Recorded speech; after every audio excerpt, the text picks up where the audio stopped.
My name's Dale Stott. We're here today on my Veitch 27 here on the Gold Coast, and we're going to run through a few things on it. This boat's set up with a set of 300 Yamahas, with the new Yamahas with integrated steering. We've got a Garmin setup on board, as well as we're running a SeaKeeper 2 gyro, which we're going to put that through its paces and show you how good it is. Generally, most of the year I've got this boat down at the in the Gippsland Lakes down in Victoria. We use it for snapper fishing, as well as we go out on the swords chasing swordfish, so we're out deep dropping, so heading out wide, as well as heading up the coast chasing the marlin, and during the winter months we even take it further north is the plan to use it up there. Yeah, down in Bass Strait the boats get a lot of rough weather down there, so hence why we went to a deep V, soft, comfortable riding boat. We also needed something with range, some redundancy where we got big motors that'll get us home, as well as plenty of fuel capacity, so hence why I went to the Veitch 27.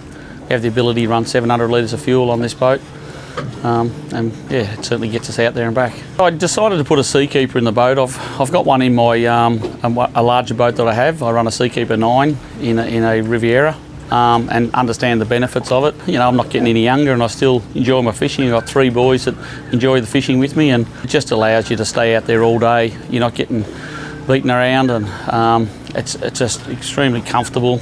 Also works well if you've got some people that are marginal with seasickness. Certainly helps there. You know, it just turns the boat into something that's like you're standing at the jetty, and you can just fish all day and not come home tired.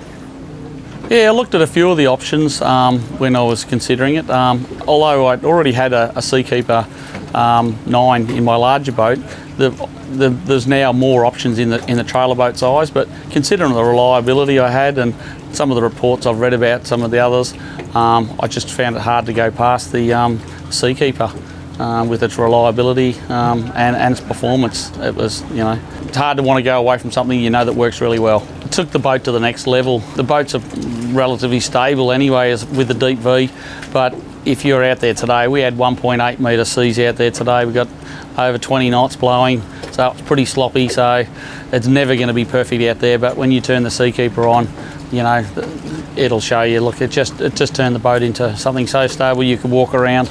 Yeah, next level.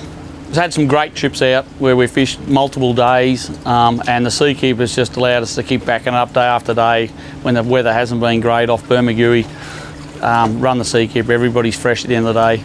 We go out an hour before everyone, an hour, and we get back an hour later. The other boys that went out, you know, did the shorter days, they're laying out in the grass all worn out, and we come back and get stuck in them, and, you know, come on boys, toughen up.